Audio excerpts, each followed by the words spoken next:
Hey, this is Dave DeCamp from antiwar.com. This is anti-war news for Monday, August 4th, 2025.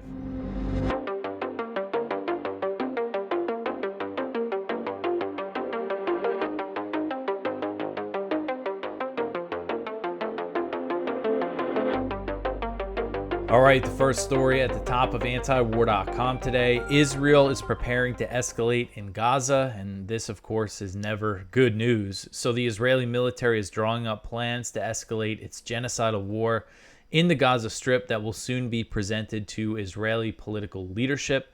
This was reported by Haaretz and several other Israeli media outlets. An Israeli official said that Israeli Prime Minister Benjamin Netanyahu is, quote, pushing for the release of hostages as part of a military resolution, end quote. And he is set to discuss the matter with his cabinet on Tuesday. According to the Haaretz report, the idea is to extend ground operations into sensitive areas, including Gaza's central refugee camps, where Israeli captives are believed to be held. Recently, we saw Israel conduct ground operations in Deir al-Balah, central Gaza, which is an area they haven't really conducted ground ops before. Israeli officials are now claiming that Hamas does not want a deal, even though the group has long said that it is willing to release all remaining Israeli captives in exchange for a permanent ceasefire.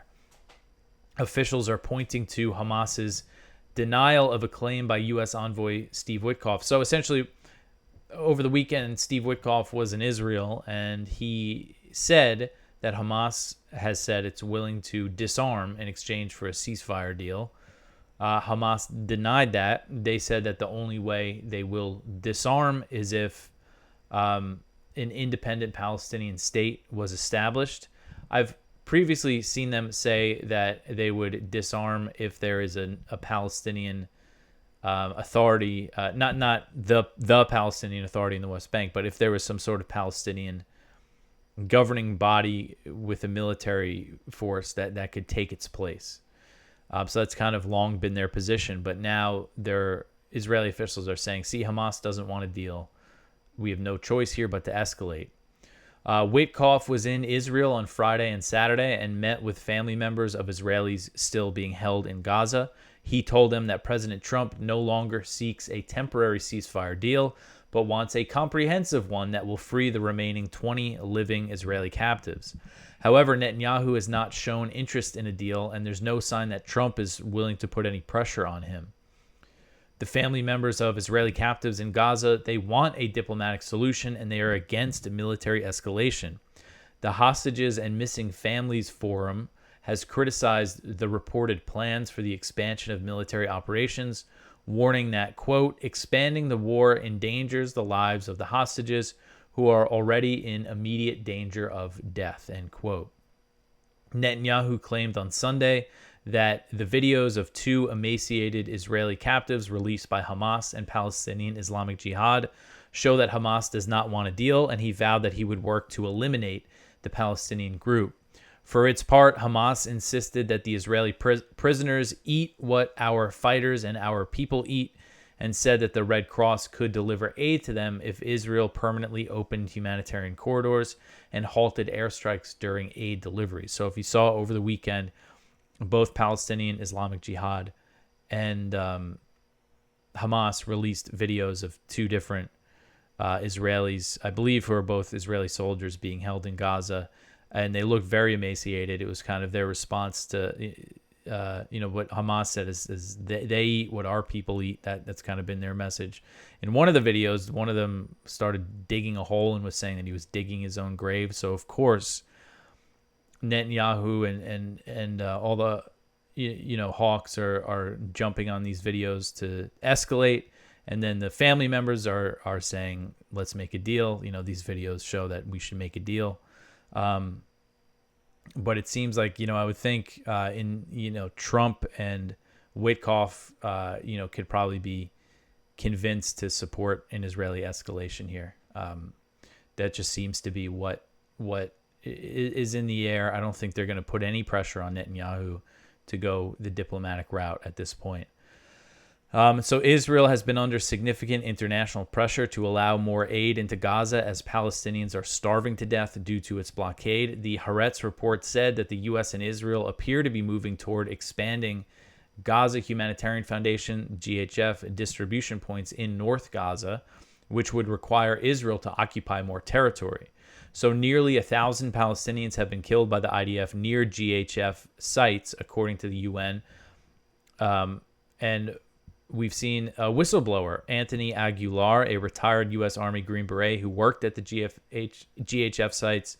He said that the way that they're designed, one thing that he said I thought was really interesting. He said, people are saying that these sites have become death traps, but they were actually designed to be death traps because the way they were set up is that it forces the Palestinians to walk through what are considered combat zones, where the IDF is going to shoot them. And he said that he witnessed war crimes there, and his testimony lines up with all the reports and everything that we've seen. Oh, another thing I meant, I got to find a story on this for us to run. I think Middle East Eye had something on it. Aguilar told a story of a boy named Amir, who I believe was a 10-year-old boy, who thanked him for very meager aid that he received at the site and kissed his hand. He said the boy walked away, and then the Israeli troops started firing on the crowd, and then he saw that the boy, Amir, was killed by the IDF soldiers. Now, there was a story in Middle East Eye. The family of this boy came out and said, yeah, he's been missing since that day. They say his father was killed earlier, and it was just his mother watching out for him, and apparently he followed a crowd to an aid distribution site, and then they haven't seen him since. So just absolutely horrific. So this is the GHF, and this is what the Trump administration is funding and very strongly endorsing. We had Huckabee, the U.S. ambassador to Israel, and Witkoff visit a GHF site on Friday. Total, PR stunt. Both, they both praised the GHF, even though all these horrific atrocities have been happening at their aid distribution sites. So it does seem like, because Trump's saying, oh, we got to expand the aid. Well, it looks like they're going to kind of use the GHF to do that.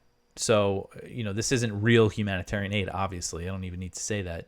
But what it means, if they're going to establish these sites in northern Gaza, that means the Israeli military is going to take over more territory. And this fits into their genocide nicely because they can just massacre people on their way to aid sites. So the whole thing is just, again, Huckabee and Witkoff's visit, just a total PR stunt there. So we'll see if they start escalating in the coming days. This says that the cabinet's going to discuss the plans for escalation on Tuesday. All right, so the next one here, Israel kills 104 Palestinians in Gaza over 24 hours. So it's almost like it's their quota to kill 100 people a day. It's just absolutely just horrific, the daily situation in Gaza. So Gaza's health ministry said on Sunday that Israeli forces killed 104 Palestinians and wounded 866 over the previous 24-hour period as U.S.-backed Israeli strikes and the killing of aid seekers continue. So that's almost 1,000 casualties, combining dead and wounded in a single day. And the health ministry said that the bodies of 15 Palestinians killed in previous Israeli attacks were also recovered. Among the dead were 65 people killed by the IDF while attempting to get aid, and another 511 aid seekers were injured.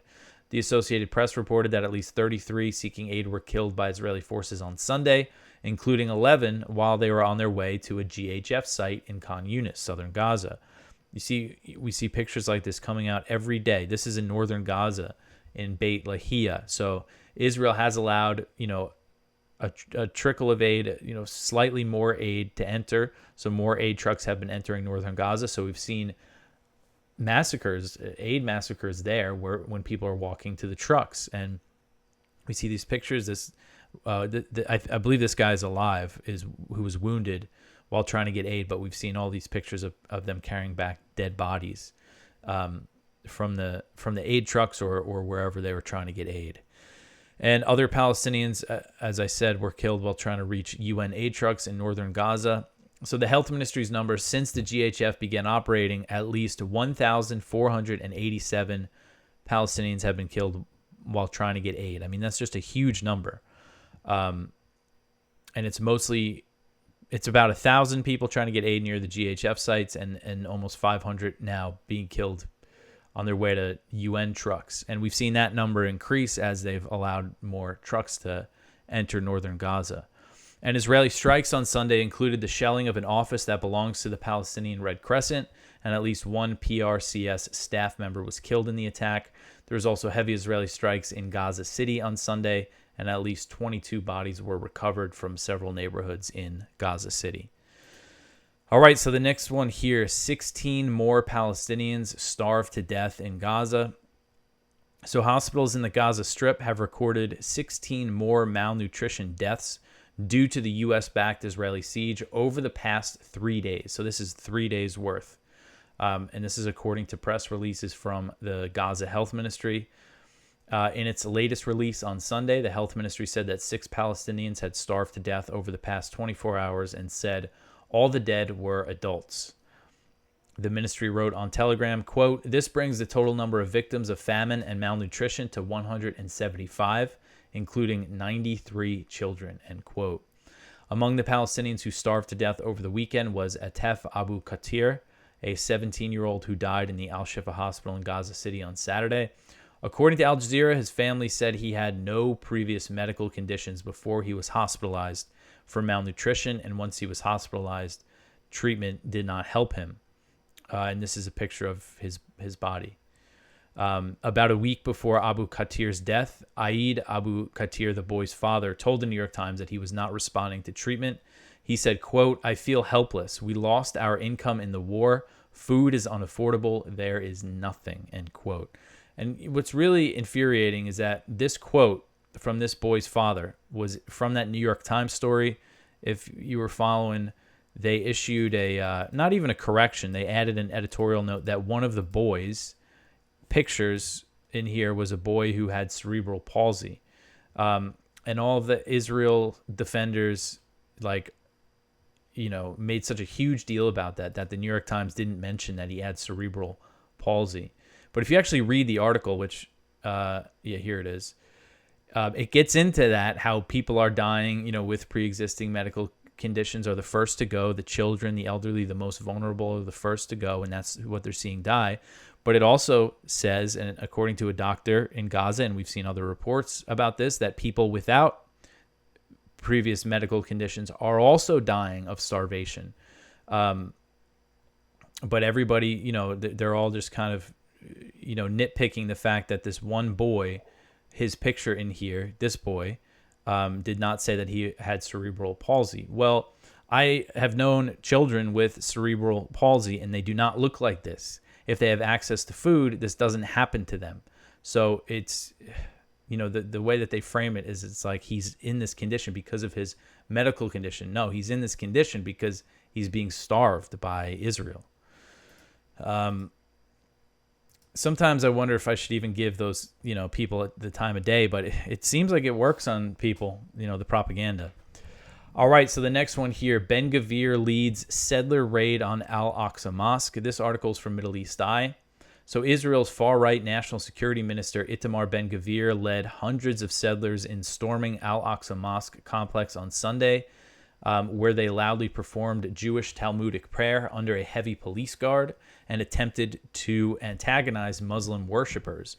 Video seen by Middle East Eye showing hundreds of settlers storming the courtyards of Al-Aqsa, where some could be seen dancing and shouting, disrupting the sanctity of the Muslim worship.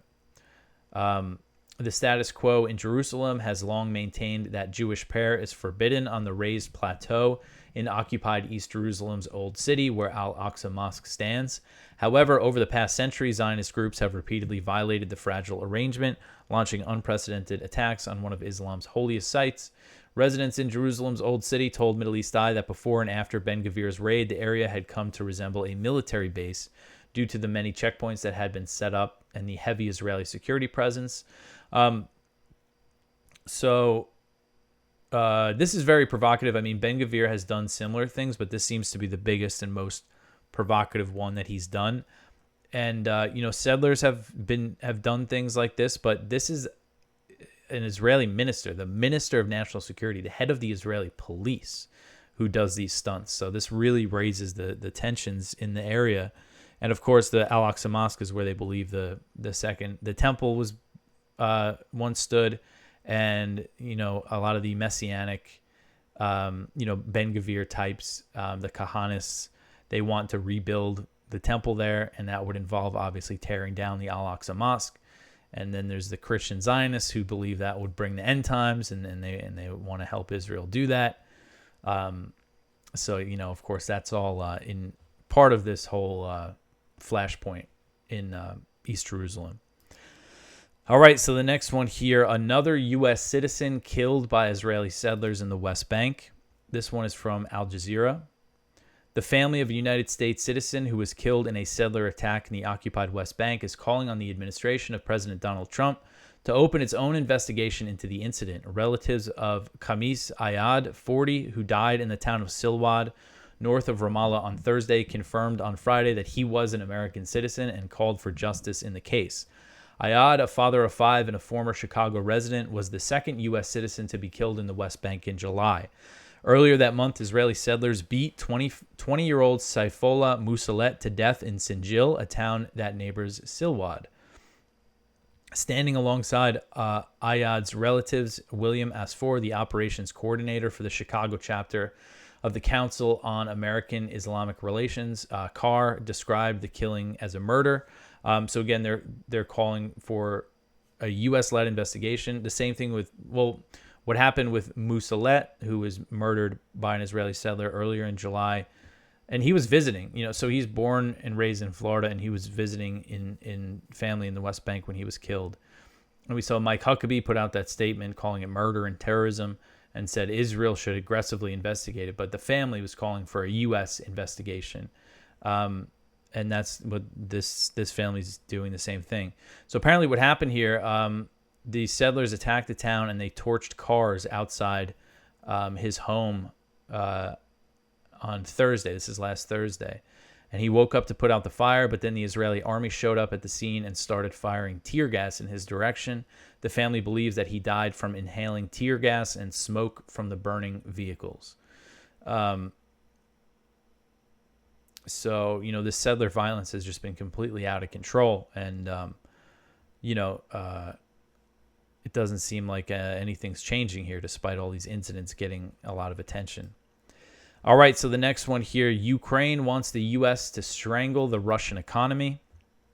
So a senior advisor to Ukrainian President Volodymyr Zelensky is calling on the U.S. to strangle the Russian economy by imposing tariffs on Moscow's trading partners, though the U.S. measures are realistically unlikely to hurt Russia. So this is Andriy Yermak, the head of Ukraine's presidential office. He said, quote, "The Russian economy, geared for war, cannot withstand the pressure and is holding on only through the sale of energy resources. It is possible to strangle the economy with secondary tariffs proposed in the USA," end quote. So President Trump has threatened to hit countries that are purchasing Russian oil with 100% tariffs, and a bill in the Senate would impose 500% tariffs on any country that knowingly engages in the exchange of Russian origin uranium and petroleum products. So either tariff rate would hurt the U.S. economy more than anything, I believe, because China and India are major purchasers of Russian oil. You put a 500%, 100% tariff on China, we're certainly going to feel that. And, so as we've been talking about this a lot, I really have doubts that they're going to go with those huge tariff rates. But President Trump has announced a 25% tariff on India and some other kind of trade penalty that he didn't specify. And, this is part of his trade negotiations with them, I guess. And, he listed as his reasons for doing it, India's trade barriers and also India's trade with Russia. And then there's some reports that said India was going to stop buying oil from Russia, but now Indian officials are saying, no, we're not going to stop buying oil from Russia despite the U.S. threats. And then, of course, China is saying that, they're not going to buckle to these threats from the U.S. So, when Ukraine says they think this will strangle the Russian economy, realistically, I think there's a good chance that this could help Russia because it would make China more reliant on it for trade. If the U.S. really imposes some huge tariffs, it could just move China and India more in Russia's direction. That could end up being the consequence of it. And now And Russia's also made clear that it is not fazed by the ultimatum from Trump. The new deadline is August 8th. So I guess we're going to see some tariffs by August 8th if the war is not over, and the war is certainly not going to be over by then. So there's a little back and forth between Medvedev, the former Russian president, who's the head of the deputy head of the Russian Security Council now. This was really crazy. So in response to the U.S. ultimatum, this is what Medvedev said. He said, each U.S. ultimatum is a threat and a step toward war, not between Russia and Ukraine, but with Trump's own country. So basically saying these ultimatums and threats are a step closer to a direct war between the U.S. and Russia. So Trump responded, and Trump has mentioned Medvedev before. Medvedev is very hawkish. He's been like very outspoken. He does say some things that are pretty out there and make veiled threats, veiled references to nuclear weapons. And most, everybody, I said on X after Trump announced this that he should just ignore Medvedev like most people do. But this is what Trump did in response. He said that he was positioning nuclear-armed submarines in response to Medvedev's rhetoric. Trump wrote on Truth Social on Friday, quote, I have ordered 2 nuclear submarines to be positioned in the appropriate regions just in case these foolish and inflammatory statements are more than just that. Words are very important and can often lead to unintended consequences. I hope this will not be one of those instances, end quote. So it doesn't seem like Russia really had a reaction to that, and hopefully it doesn't really mean anything, considering that U.S. nuclear submarines are just all over the world as they're deployed anyway. But it's still just a crazy thing to say, to bring it to that level of just kind of rhetoric and hinting at things and saying, oh, we're actually deploying nuclear submarines in the appropriate positions, in the appropriate regions to be prepared for nuclear war with Russia. I mean, it's just a really crazy thing to just throw out there. All right, so the next one here, Zelensky demands global push to oust Putin. So this article is from The Cradle. This is something that Zelensky said last week that I missed. So Zelensky called on July 31st for NATO and the West to effect regime change in Russia. His remarks came after Moscow launched missile and drone strikes targeting Kiev, killing 26, including 3 children, while injuring 150 more. That was one of their heaviest bombings of Kiev last week. Zelensky said while addressing a conference marking the 50th anniversary of the Helsinki Accords, quote, but if the world doesn't aim to change the regime in Russia, that means even after the war ends, Moscow will still try to destabilize neighboring countries, end quote. This basically just gets into the strikes, but I just thought that was an interesting line there from Zelensky. And I mean, it goes to show, the Ukrainian leadership, they don't really have realistic goals here, or, like Yermak saying these tariffs are going to strangle the economy, Zelensky calling for regime change. But this is who Trump is backing in this war, and this war is just going to go on, and we're going to keep seeing these missile and drone attacks, and it's just really a shame that this is going to go on. All right, so the next one here, the U.S. strikes Al-Shabaab in Somalia during major battle. So U.S. Africa Command has announced that its forces launched airstrikes against Al-Shabaab during fighting in southern Somalia on Friday, the same day the African Union's AU mission in the country, which the abbreviation is AWESOM, AUSSOM, so they call it AWESOM. That's the African Union mission in Somalia. So anyway, these strikes happened the same day that AWESOM reported a major battle. AFRICOM offered no details about the strikes other than saying that they were launched in support of the U.S.-backed government in the vicinity of Gvir, a town about 30 miles west of Mogadishu, so pretty close to Mogadishu. Al-Shabaab claimed that it killed 20 Ugandan members of the AU force and that it destroyed several armed vehicles. So that's Al-Shabaab's claim. AWESOM, in response, the African Union issued a statement on the battle denying that it took those casualties and denying that it lost armored vehicles. So the AU mission said that it, quote, strongly refutes media reports alleging heavy casualties among its soldiers in Gvir town. Awesome wishes to clarify that its forces, in coordination with the Somali armed forces, initiated a major offensive to recapture Barir town on August 1st. Again, the same day that the U.S. launched the airstrikes. The Ugandans People's Defense Forces issued a statement on the battle, so their people in the African Union mission were involved in the fighting, and they also claimed 50 Al-Shabaab fighters were killed. So a pretty big battle, it sounds like. And they say that the offensive remains active, so it doesn't look like they took this town back from Al-Shabaab, and fighting kind of continues in the area. So the U.S.-backed Somali government has launched a new offensive against Al-Shabaab, but it has still continued to lose territory against the group. And AFP reported last month, as I covered, that government forces melted in the face of Al-Shabaab's offensive, and the government, the U.S.-backed government, is becoming increasingly unpopular. We've seen other regions withdraw from the federal system, and they've lost a lot of territory, and now they're trying to go on the offensive again, but we see in other areas they're losing more territory, and the U.S. just continues to double down on what has been its policy since they helped form this government after Ethiopia invaded Somalia in 2006. They ousted the Islamic government, which then the radical offshoot of that government became Al-Shabaab. And the U.S. has been fighting them ever since. And here we are. So that was 2006. 2007, I think, was Al-Shabaab's first attack on Ethiopian troops who were occupying Mogadishu. So almost 20 years later, the U.S. is still fighting them. And we've seen U.S. airstrikes also in the northeastern Puntland region, where there's the ISIS affiliate, which they're an offshoot of Al-Shabaab. So the U.S. has another enemy to bomb and fight in Somalia. So the war is not going well, but it goes on, and it goes on very quietly.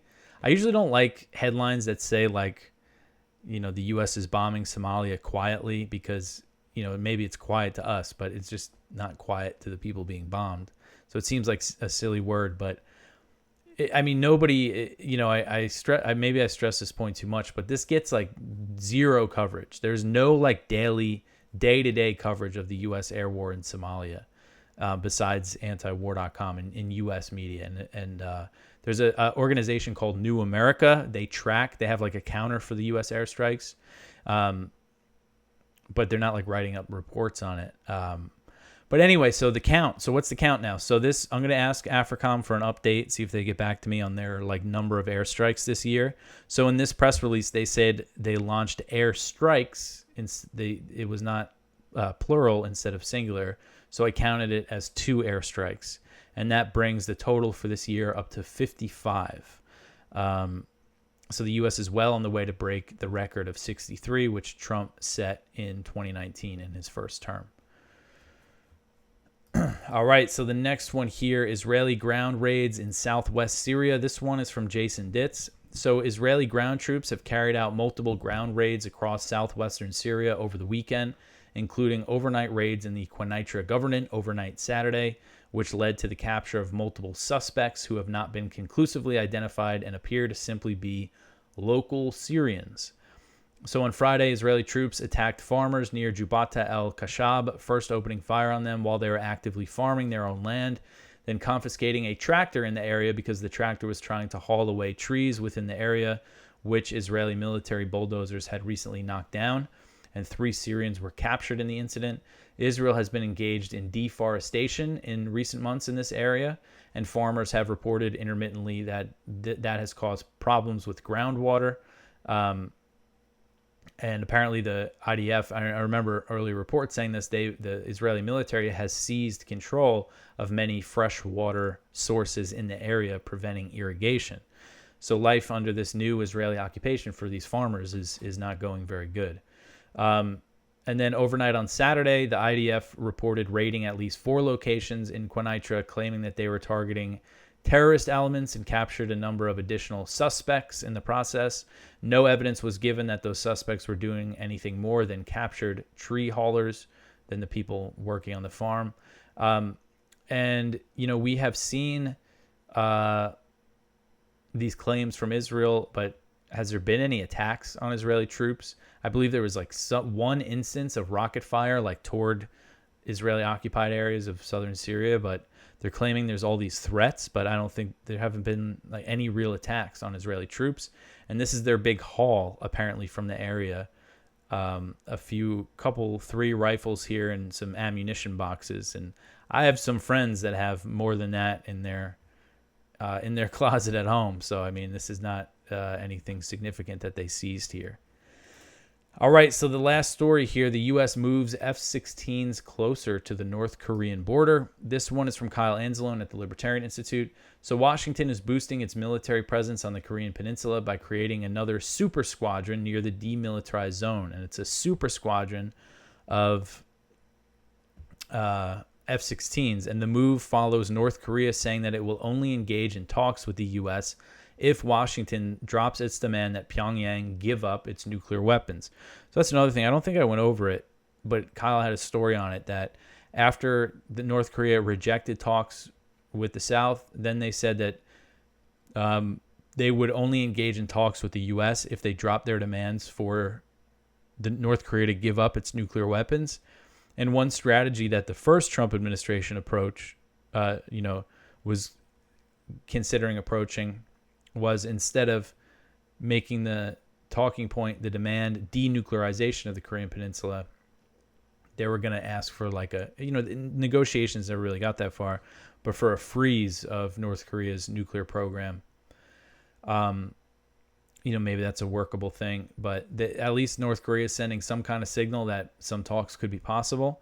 But now we see that the U.S. is moving more military equipment, the F-16s. They're relocating 31 F-16s to near the North Korean border, which is not really the best show of goodwill or anything like that.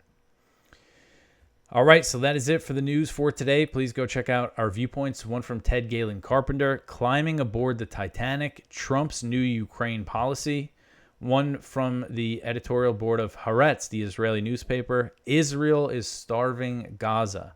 One from Dan Steinbach, how the West Bank is being annexed to Israel with tacit U.S. support. One from Aaron Mate, Russiagate's architects suppressed doubts to peddle false claims.